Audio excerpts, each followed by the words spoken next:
Warning, we are a spoilers podcast. At times we are also an offensive podcast. And we are most certainly a verbally explicit podcast. So if you fear for any of your delicate sensibilities, please back up now before you reach the point of no return. Alright, pussies, this is your final warning. Thank you for listening to another episode of Cinematic Anarchy. We did have a few episodes prior to this that we had bulk recorded, but due to the untimely passing of the fantastic Mr. Richard Beltzer, we will be... Oh, I can't do this anymore. I can't. Brought to you by NPR. Fuck. I can't do that. Low serious for too long. It's like something I tried to get it all out. I really did. Okay, so... You're gonna do it all in one breath. Mr. Richard Beltzer of Law & Order SVU fame, Law & Order in general, I think. Yeah. Was he on regular Law & Order before SVU? He was on all of the Law & Orders as fucking John Munch. On top of that, he fucking was in, like, other shit, like Kimmy Schmidt as John Munch. He's been in a lot of different things. I think he was he even in, like, I want to say NYPD Blue or something like that. He was in 30 Rock? The Wire he was on. He's been in everything. Arrested Development? Yeah, I mean, he's been around. He was mostly known for television. He's done stand-up comedy. He had a couple of films. He is also the cousin of Henry Winkler. Yeah. Which I didn't know. I didn't know either. I didn't know that. That was brought up by Candace. She Homicide the movie? 326 episodes of Law & Order SVU. That's how many episodes he had been in. So I fucking loved his character so much. Oh, come on, Munch. I mean, first of all, the name. Right? Detective Munch. Oh, Homicide. That was the television show. So before he moved movie. Before he moved over to all the Law & Order stuff. SVU, yeah. The Law & Order stuff, he was Detective John Munch in Homicide. Huh. Which actually, I believe, if I'm not mistaken, had a couple of crossover episodes with Law & Order. Yeah. So that's how his character, Detective Munch, moved into SVU and after Homicide Life on the Streets went away. Okay. So they basically kept that as a whole crossover thing. I mean, he's even been John Munch. He was Detective Munch in the X-Files. The X-Files. So he has been that character, John Munch, forever. That's just who he is. Not for nothing. I mean, kudos. Being such a serious actor that he could make a guy with a name like Munch go through all these different shows. And everybody had to take him seriously. Because most people would have just been like, Butt Munch, you know. Right? But no. And like in the show, like there was this one episode on SVU where he was dealing with a little girl. He was asking like what she does with her best friend, the kid that they're looking for. Right. And he's like, "Oh, I'm Detective Munch," and she's like, "Munch is a funny name." He's like, "It really is," and like he's so great with children, and fucking like it just melted my heart. He played off of because him and Ice-T were a team. Yeah. So basically, Detective Tutuola and Detective John Munch were like the team. Oda Finn. Finn? Yep. Yes. And so they were the team. They were the ones that I remembered Law and Order. They were my favorite. And just those two playing off each other all the time. Them and Dr. Wong. Oh yes. Yeah. The psychiatrist. And who went on to be a serious like villain in Gotham. I saw that. I thought that was so weird. Oh my god, it was fantastic. I really feel like he was channeling what's his name? Who's the guy that played Sulu? In the original Star Trek series. George Takei. George Takei. Yeah. I'm trying to remember that name. I felt like he was channeling George Takei so hard in Gotham. Oh, definitely. But, see, I didn't watch the original Star Trek. I didn't really either. I watched the movies more than I watched the original television show, to be honest. Yeah. Because the original television show was really didn't before really do anything for me. I was a Stargate kid. I think I grew up on... I would fucking do anything for Colonel Jack O'Neill.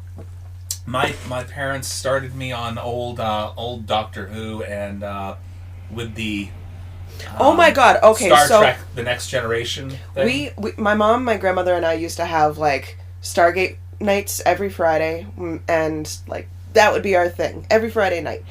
And one night we went to commercial, and it was on TV. So like we would go to commercial, they would flip the channel, see if anything else was on, and I saw like fucking 30 seconds of a Doctor Who episode, and I didn't know what it was, but it was the Moisturize Me episode.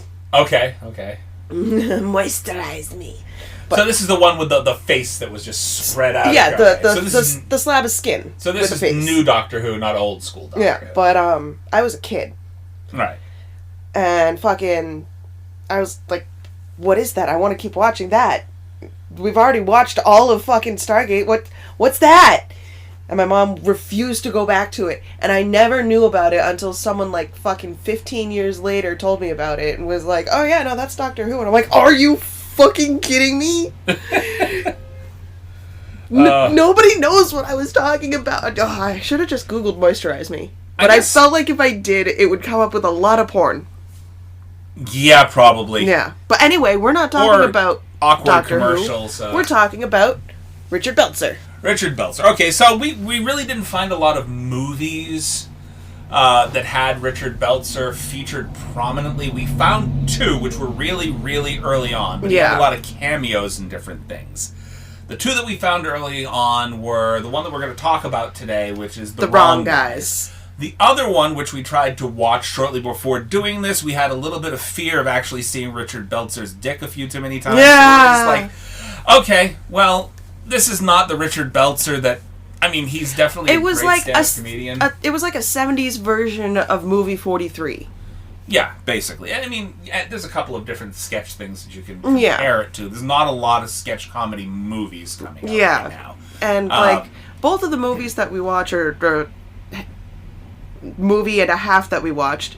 I wouldn't even call that a half of that movie. We ducked out after 3 sketches. So yeah, it was maybe like 15, 20 minutes in. That's painful. Yeah. But, the movie and a quarter that we watched, fucking, he plays this, like... He plays, well I use the word Lothario. Yeah. He basically plays like... He's a gigolo! I don't want to say gigolo. I want to say, like... Have you ever seen, back in the 60s, 70s, even kind of the early 80s... He's a player. They had guys, but he wasn't a player that had game. He was like the kind of player that you would have likened to...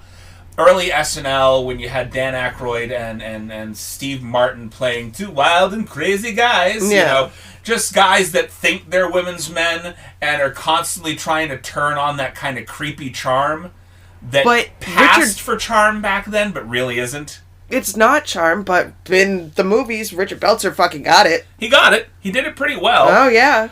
Well, women don't fall for that kind of charm anymore. It's not charm. It's creepy, not charm. It's gross. Kinda. It's crusty and slimy and crusty at the same time, and that's a very contradictory statement, but it makes you uncomfortable. Well, you know, 20, 30, 40 years removed from that particular movie and that particular mindset, we've moved on from accepting that as the status quo of how guys should treat women and approach them in public. You know, it's not the same.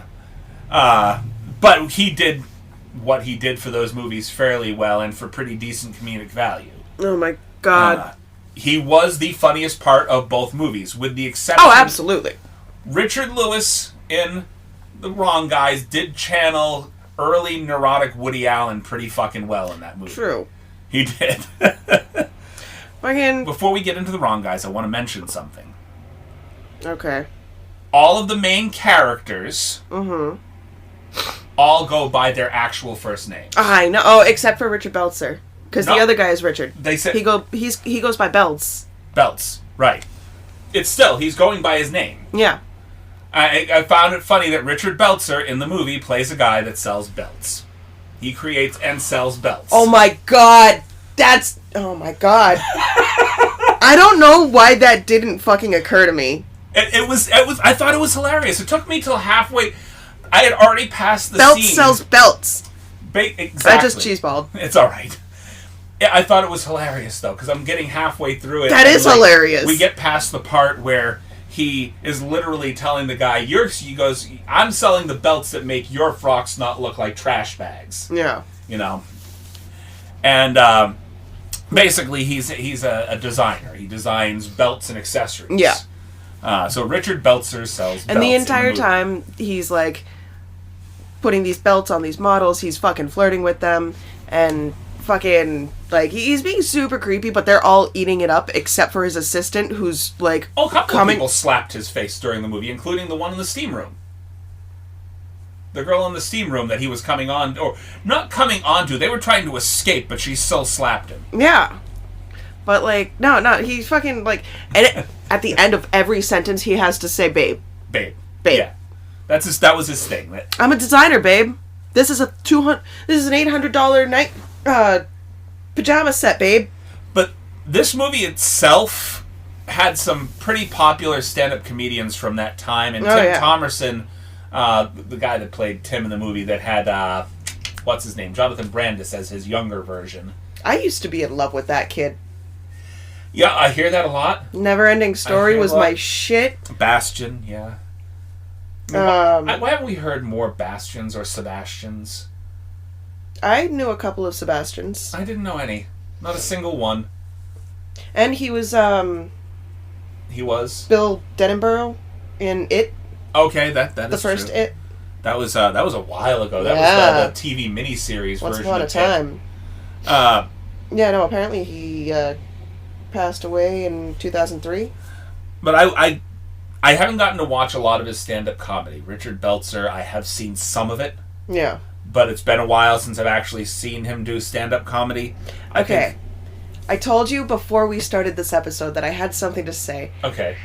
And that you're probably not going to like it. All right. I've never really been a big fan of Louis Anderson. Never been a big fan of Louis Anderson? No. Never, not even a little bit? No. Okay, that's fine. Neither am I. Okay, thank God, because fucking I have a couple people who... Watch this. Okay. Would get very upset about that. Watching Louis Anderson's stand-up comedy is one thing. Yeah. All right. I'm not really a fan of things that he's done in the movies. I'm not a fan of his stint on... He was on Family Feud for a little while. Yeah. Before Steve Harvey took over. Who was the what other I guy? was a fan of, and I was also a fan of Howie Mandel for this exact reason. They had this thing where they took stand-up comedians and made cartoons about their younger selves. Yeah. So, if you go and find the Louis Anderson cartoon, they had done a couple of seasons of that, and he did really good for that. That was fun to watch. Watching him as an actual stand-up comedian, I'm kind of not here or there. Like, I preferred, like, guys like John Panette was really fucking funny. Yeah. I've never been a big fan of Chris Farley either. Really? Yeah. It just didn't hit it for me.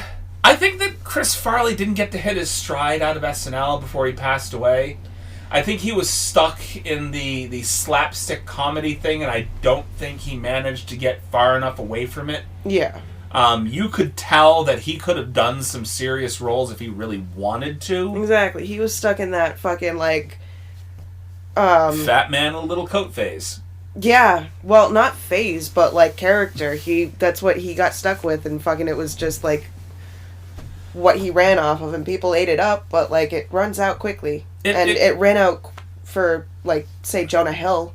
Right, it ran out for him, but Jonah Hill moved into other things. Exactly, he wanted to be more serious, and fucking, like, everyone kept going back to that shit, and he just wants to move on with his life and be taken seriously. He's just one of those big men that never got the chance to do things that were more serious. Like, I really felt like Chris Farley, to me, was like a more modern version of John Candy. Yeah. You could see that behind his eyes, you could see that he could do the serious roles if he really wanted to. And even in, like, Tommy Boy, he had moments where he really put in heartfelt performances before going right back into the slapstick shit. And that's, like, another issue with, like, Hollywood, is they always use the fat people for the, like, comedic relief. Well, yeah. And, like... yeah, it gets old. I mean, you can only beat fat jokes so much today. Exactly. You're beating a dead horse. Make up some new shit. Fucking new content, buddy. Well, I mean, they haven't been doing it so much lately. I mean, it's not always that way. They've had some movies with larger characters that... Fat Amy and fucking Pitch Perfect. Right. I mean, she was taken pretty seriously, even though she... After. Yeah. But a long time after, but, like, that's like, the fucking stigma. That's the expectation in Hollywood. Well, like, what's his name? Not I was going to say Kevin Smith, but Kevin Smith kind of. Kind of. He wasn't ever taken the fly, fat man fly, or fly, fat ass fly.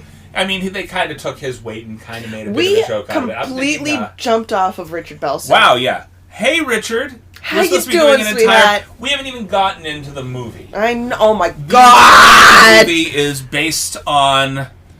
we're 15 minutes in, haven't even touched base with the movie that we're talking about here. See, that's the thing, We started talking about the shows he was in, and then people in the shows, and then stigmas, and fucking... Oh, goddamn. This is not tea time. ADHD. I need to get medicated, man. I need to get some kind of medicine for this. Story of my life. You know, it's like, ooh, shiny object. Right. So... Fuck. We watched a movie called The Worng Guys, which I don't really understand the name of the movie. I don't either. Like, it doesn't... You got the wrong guys, man. Yeah. We're not the FBI. Right, I mean, technically. Yeah. Section 7. Yeah. You know, they basically thought they were like Section 7 of the FBI. John Goodman's murderous criminal character. I guess he's an arms dealer of some sort because of how many guns he had in his trunk.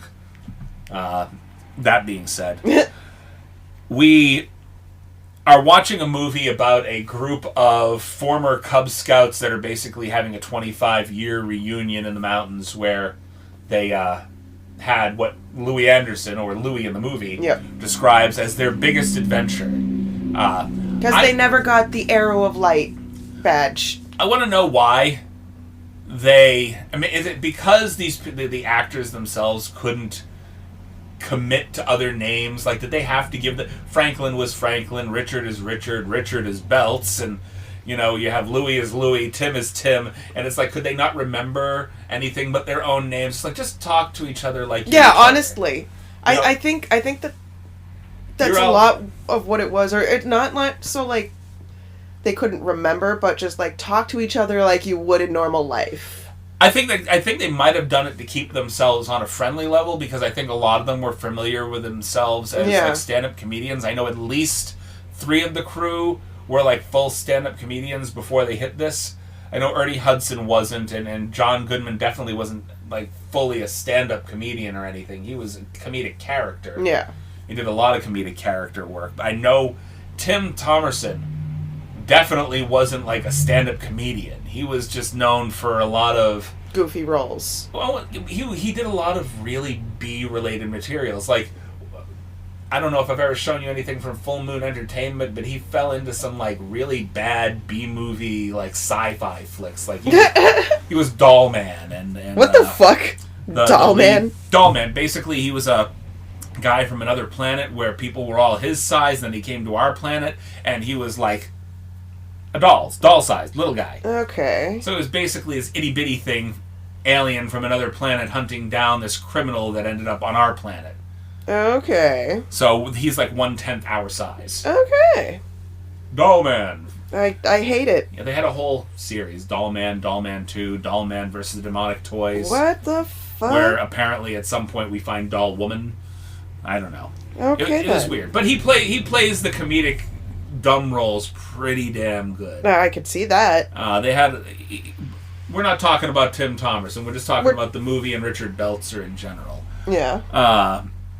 Richard Beltzer did this movie, probably the only other stand-up performance I can think of outside of the fact that his perpetual role as Munch. John Munch, he fell into his own. Like, he turned himself into John Munch. Like he there was an interview where he said he was really excited about the character of John Munch because like it was a lot like himself. Right. And fucking like super into like conspiracy theories and fucking like doesn't trust the government and fucking like peace and love man, but also freedom of speech. Fuck you. He was one of the guys that, along with Finn, that would kind of go against the rules more often than not. Yeah. You had a lot of the straight-laced cops. You had Now I'm trying to remember their names. Olivia Benson. And Amanda Rollins. No, the guy. Carisi.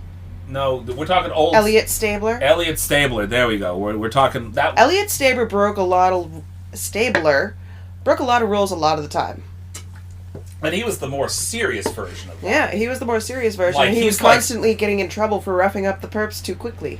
He was like the guy that would kick your ass. Yeah. You know, if it got what he needed. Yeah.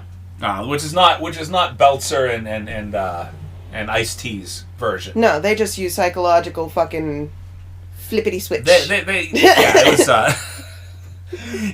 psychological flippity switch. That's the technical term for it, I suppose. So yeah, they used I'm going to use that now. Psychological flippity switch. They had some of the best witty banter on that show, and I don't think that they have brought in anybody since then that had that same banter, that same charisma between the two of them. Beltzer and Ice-T, probably my favorite team throughout all of the Law and Order television shows. And that includes like some of the old school stuff. You know, we had Chris Noth, we had Sorvino in the old stuff. Barba was one of my favorite. The ADA Barba. Okay, yeah. Oh my god, I loved him. I really want to see like him with Olivia. And yeah, I guess. But I think that they're moving towards. I saw the most recent. I know. I saw the recent episodes after Stabler's wife died. Fucking. Like he and Olivia, like he tried to kiss Olivia, and she was like, "I want to, but like I can't. I'm not ready for this. I can't do this." And like she backed off, and like it was a little tease for people who ship Elliot and Stabler or Elliot and Olivia. They've been doing that forever, though. I mean, 20-something seasons worth of exactly. SVU. But fucking like I really want her to end up with Barba. You know, right now, I ship Finn and Beltzer together. There you go. Yes. Finn. Oh, come on. Didn't Finn like get married? So. That mean anything? Finn is a loyal man. Yeah. Yeah. Maybe. I don't know. Who knows? Anyway. Finn seems like a loyal man. Yeah, definitely. Come on. No. No. Also, fucking... No Munch and Tutuola? Munch and Tutuola, it would be a cute, like, little ship, but no. I would say Finn would be his fucking best man at his next wedding after, 6 other marriages? I'm sorry, 4 or like 5? right now I'm laughing a little bit because I have this mental image of Richard Beltzer kissing Ice-T for some reason. I'm gonna make a little, like, anime drawing of that. There's a photo of Stabler kissing Munch on the cheek. Yeah. Well, that's not unusual. No, they're adorable. And you know the guy that played Chris, the guy that played Stabler. He has, outside of that role, he has played a lot of comedic stuff. Yeah. Like he's taken breaks from that role and done comedic things because he wanted to do things that weren't quite as serious as that. Yeah. That takes a lot out of you. Because I think from what I remember, there was a Christopher Maloney. There was an interview that he had done where he was saying, well, like with the role of Stabler, you could really lose yourself in the intensity of a role like that, and you kind of have to counterbalance it with the comedic roles to sort of let yourself loose. Yeah. You know, and not be quite as clenched. Still not talking about the Wrong Guys. No, we're not talking about the Wrong Guys. Honestly, it's really hard. There's not a lot to talk about with the movie. They do this camp out reunion, and then like throughout the entire beginning of the film, they're the radio is talking about how there's an escaped convict, and look out for fucking Duke. Duke. That's what his name is. And fucking like it's just not very good. It's a good one-off movie. I watched it, I'm not disappointed that I watched it. Basically in memorial to Richard Beltzer. Yeah. However, the movie itself is not a memorable movie. It's not going to stick in my head. No. There's not a lot of great comedic moments. You have little Richard Beltzer was the best part of the movie. I would say both Richards were the best part of the movie. Richard Beltzer and Richard Lewis were the best part Absolutely. of the movie. And they had perfect comedic timing throughout the entire movie. Yep. And Richard Beltzer had fucking style, okay? I wanted those pajamas. Right? $800 silk fucking PJs, hells, yeah. Right? He felt insulted a little bit by their comments. I did. I felt insulted. Are you fucking kidding me? That looks cozy as shit. Exactly. I think that one of my favorite parts of the movie was between the initial introduction to the adult version of Belts. Yeah. Where he's basically having a tete-a-tete with the guy that made the clothes. He's like, this is an accessories show. This isn't a fashion show. He goes, I put the belts on your frocks to make them not look like garbage bags. He goes, deal with it, and Yeah. I've never been so insulted. I think that was one of my favorite comedic moments. The second one was Richard Lewis having the struggles that he had with the cot trying to set it up. Oh yeah. That was fantastic.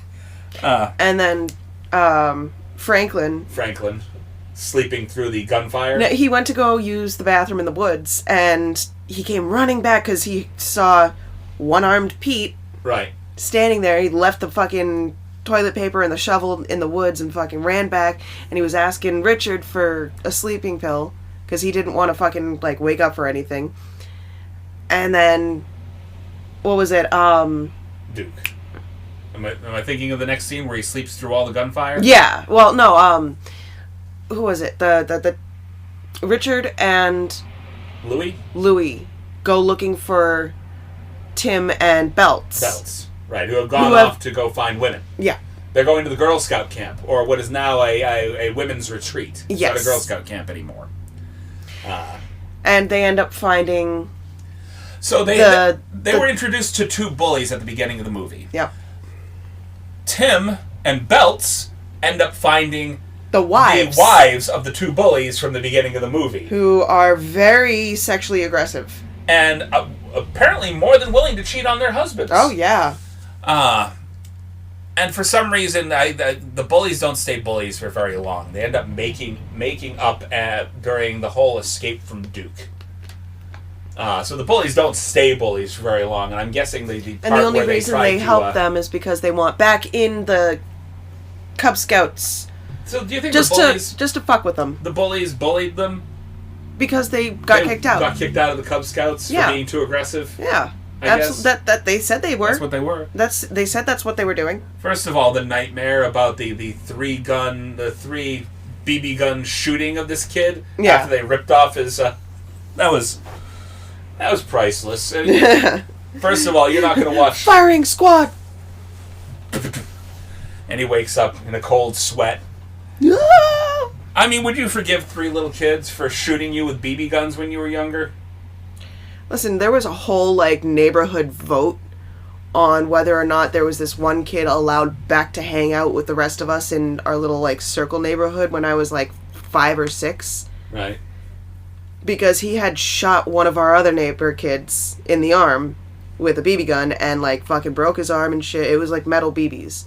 Ooh. Yeah. We actually had the same thing. And he was constantly aggressive and fucking, it was really bad. And he was constantly fucking, terrorizing other kids in the neighborhood. He beat my brother with a fucking tree branch. So I'll tell you my little thing before we go to our little break here. Yeah. Is we had a kid that we kind of drummed out of our little friend group. I had a little social group. I was a social misfit, and I was hanging out with social misfits. But after this particular kid, I'm not going to name names, and if you listen to it, you know who you are, had set the forests around our area on fire for the second time. We were just like, yeah, this is a little much. Yeah. No. Too much. Fuck that. First time we had a little fire in the middle of the woods, and we were doing our thing, and we were just kind of hanging out. We weren't looking to set the whole place on fire, and he threw a can of WD-40 in there. Thought it was empty, and we all ducked behind trees because we thought it was going to explode. Do you know what happened? Didn't explode. What happened was the top melted off, and the gas, the pressure, whatever, it lit on, the gas expelled, lit on fire, and shot up into the tops of the trees. Oh my god. And the second one was just him blatantly setting fire to things. So it's like, okay, well, we don't want to be associated with an arsonist. Yeah, no. Take a step back. I'm good on that. Fuck this. Fuck this shit. I'm out. Okay, we're going to take 5 seconds to listen to our hopeful sponsor, and we will be right back. All right, now that we're back. So we left off somewhere around when John Goodman shot up the tent thinking that they were the FBI, while Louis and Richard get to the cabin where he's staying with his little fucking co-conspirators. Right. And he had already beaten up fucking Winston from Ghostbusters. And they're done with his shit. And fucking... Doesn't he end up killing Winston? Ernie Hudson? I think so, yeah. There was a whole thing. He didn't intentionally kill him, but the gun went off and he fell. I thought the engine let loose and... No, it fell down next to them. Oh, okay. But he had the gun in his hand while they were fighting, and it went off and he fell. And everyone was like, oh my god, blood! Fucking blew their fucking hiding spot and started running. And I swear to God, John Goodman is the worst fucking shot ever. He has a fucking automatic rifle, or semi-automatic, and fucking the entire time he's shooting directly in right in their direction, and misses every single one of them. Nobody gets shot. In this movie, basically, he plays a budget Rambo on a rampage that went to Stormtrooper school for learning how to shoot things. He gives serious Walter vibes from The Big Lebowski. Well, I think that he did The Big Lebowski after this, I know that. He definitely channeled this character for Walter just a little bit. Yeah, definitely. Fucking shit, though. It's like, I've been here before, nobody watched The Wrong Guys, let me just do that here. And the entire time this is going on, Richard Beltzer is in this fucking... He's basically, it's a bathing suit, essentially. It's like a surfing suit. It's 1980s bathing suit, surfing suit for people that don't want to go and expose themselves to the sun. Yeah, but it looks like some shit out of Kill Bill. I think that was Tim's suit. It was. Because Tim's the surfer. Yeah, it was. Right. It was the only thing that Tim had after they got out of the fucking spa, escaping the Grunsky brothers. The Grunsky brothers' wives. Yeah, because they left in robes and hair. Mm-hmm. Hairnets. I want to say hairnet. It's not a hairnet. It's a hairnet, basically. It's a cap. Yeah, it's a shower cap. Shower cap. Why couldn't I think shower cap? Basic words are not coming. It's basically a hairnet. Yeah, it's a hairnet for the shower. Shower cap. Yeah, shower I can do net. words. We can Hair brain. cap. Yeah. Brains can do brain things sometimes, occasionally, not usually. My brains have been only semi-functional as of late. As of late, I thought it's been the past couple of years. At least for me. Oh, I'm like, ow. Oh, wow. It's been a few years at least, Chris. I mean, you've been on a decline. I don't know what you're talking about. I sure fucking have. I mean, what's going on? You say, oh, yeah, just lately. It's been going bad. I thought it was for everyone. Right? No, I don't know. I think it's all that isolation from COVID. That's what I'm talking about. Learn to stop socializing and being, here in front of people talking. Socializing is weird, man. Having been stuck on social media for way too fucking long and trying to sit here and converse, not conversate. I used to say conversate all the time. Conversational with people in your direct presence. Exactly. It's a little bit more difficult. Like losing yourself in a screen. I'm totally capable of sitting in a room with someone, hanging out, smoking a joint or a blunt or a bowl or whatever the fuck, something. And just have my face buried in Mario Kart on my phone. Not a single word, nothing needs to be said, just hanging out. This is what you call social time. Yep. You don't have to say anything. My social meter runs out real quick, though. All the spoons. Yeah. Not many spoons. Not many spoons. My full meter spoon is 5 spoons. Yeah, I feel that. I'm generally out by about Wednesday. Yep. Most weeks. So, getting back into the movie, basically everything after this is Walter hunting them down through the forest and down the stream or river or whatever. Yeah. Them in perhaps the worst camouflage that I have ever seen. Just just random pine pine leaves. They're not leaves, they're needles, but like random pine branches just like stuffed into their coats, and they're all wearing bright colors. Right. Like, how would you not see that? And John Goodman gets caught up by the stupidest trap, a fucking dollar bill on the ground, and then his feet get caught by a fucking bear trap, swings him upside down. Or not even, it's not a bear trap, it's a fucking... It's a noose. Basically a slip knot. Yeah. Noose around his feet. And then he gets caught, hung upside down. He jumps for that when he gets caught. That's the word. That's snare the word, a fucking snare. Yeah. He drops the dollar bill, too. And he's struggling like a fucking stuck pig.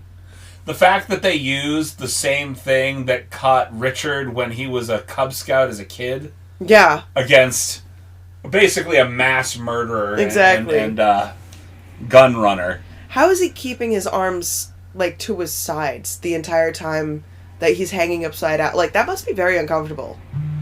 For a guy with that kind of... I mean, John Goodman was not a slight guy when he was younger. So for a guy with that kind of weight to be hanging upside down by his ankles, I imagine instead of him just being hung up by his ankles, he might be in an apparatus of some sort. Well, I mean, yeah, but, like, to sell the bit, you're supposed to fucking, like...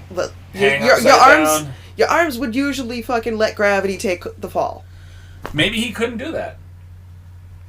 Maybe he physically, like, if he with did that... With the apparatus, it would show the fucking strings. It's entirely possible he had to keep his arms by his sides to hide whatever was hanging him up like that. True. So, let's see, he did move his arms at certain points when you're at different angles. But a squirrel fucking chewed through his rope, and he gets down. Right. That was a pretty thick rope, too, to be able to hang him. How quick is a squirrel going to chew through that? Yeah, apparently... Not in the 2.5 minutes that they're talking to him. Apparently pretty quickly, but he grabs a fucking Bowie knife.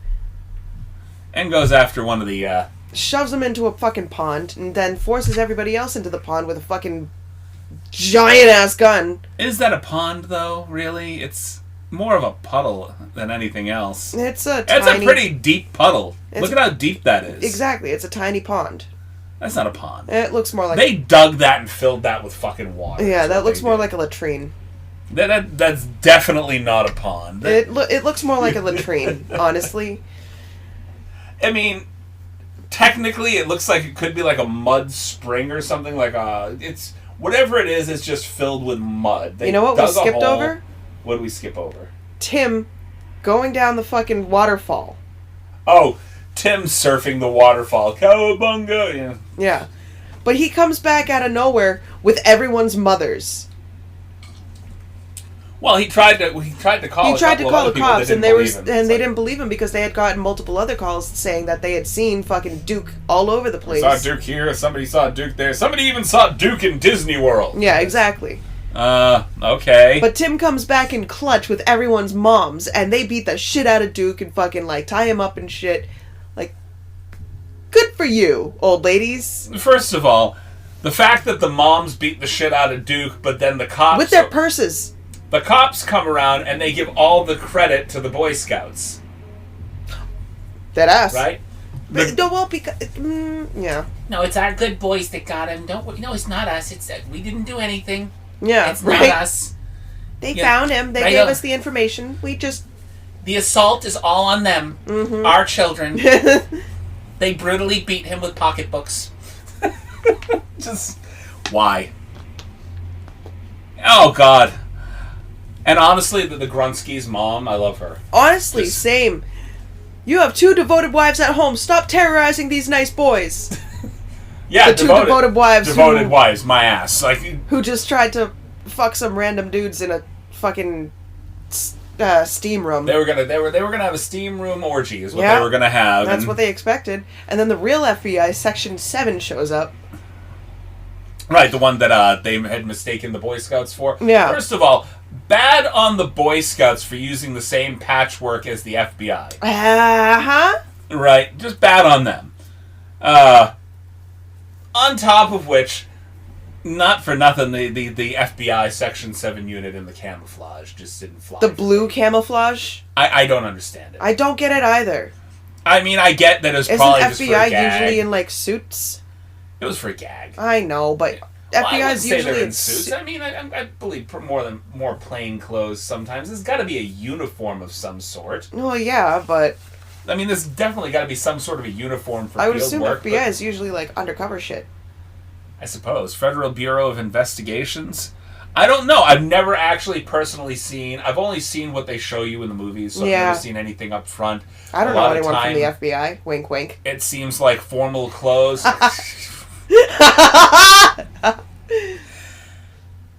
Anyway, I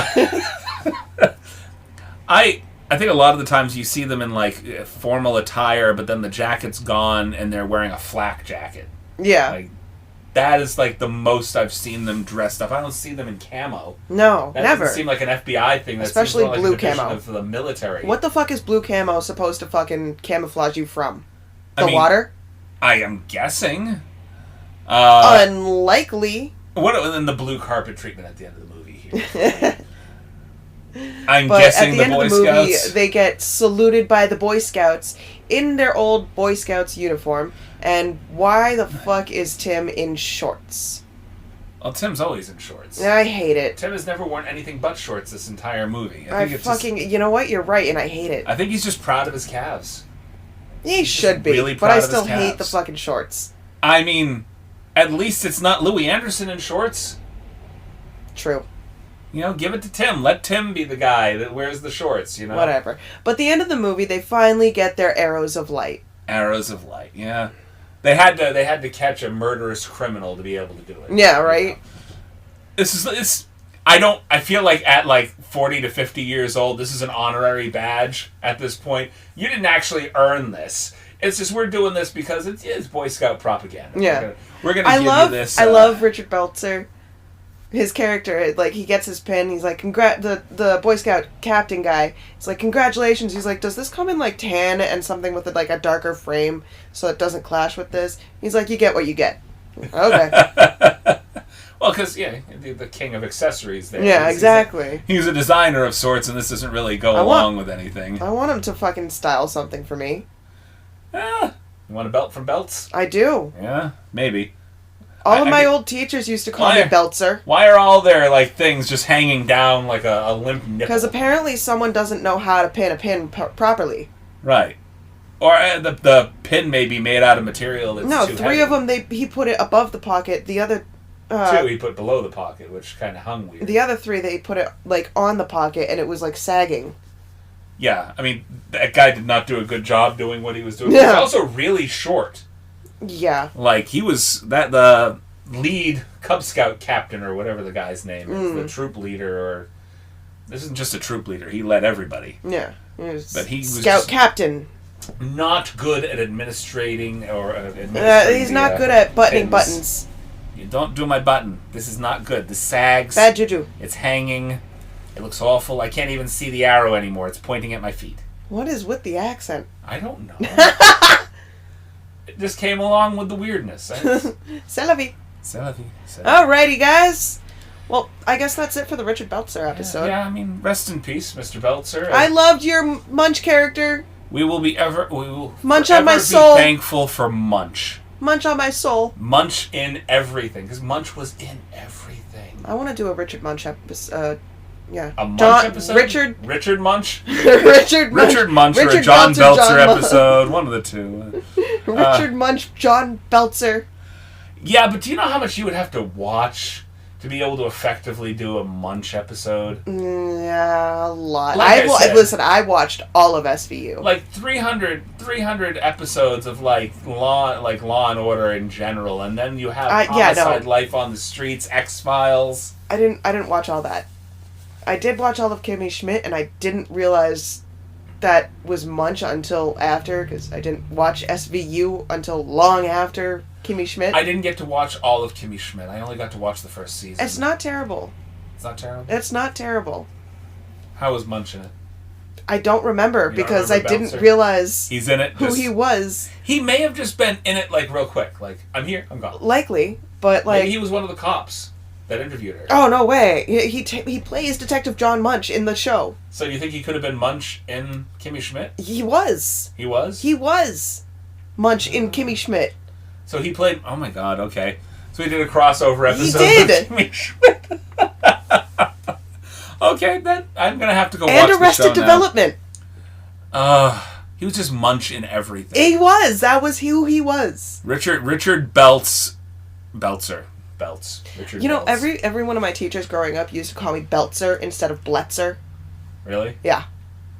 Well, I mean, maybe They watched a lot always of Law they and always Order. switched the letters, and I just likely. I don't know. I was too fucking young to know. I mean, Richard Beltzer's been doing the Detective Munch thing for a long. He wasn't always a detective. He was, they had him as a regular Someone also said plainclothes something police about officer at one point. Football or a baseball player with the similar last name. Really? Yeah. I don't know. I don't know either. I don't know shit about sports. Anyway, Football drink some or fucking baseball? water, you thirsty bitches. That came out of nowhere. So that's your version of, hey, we're done now. Move on.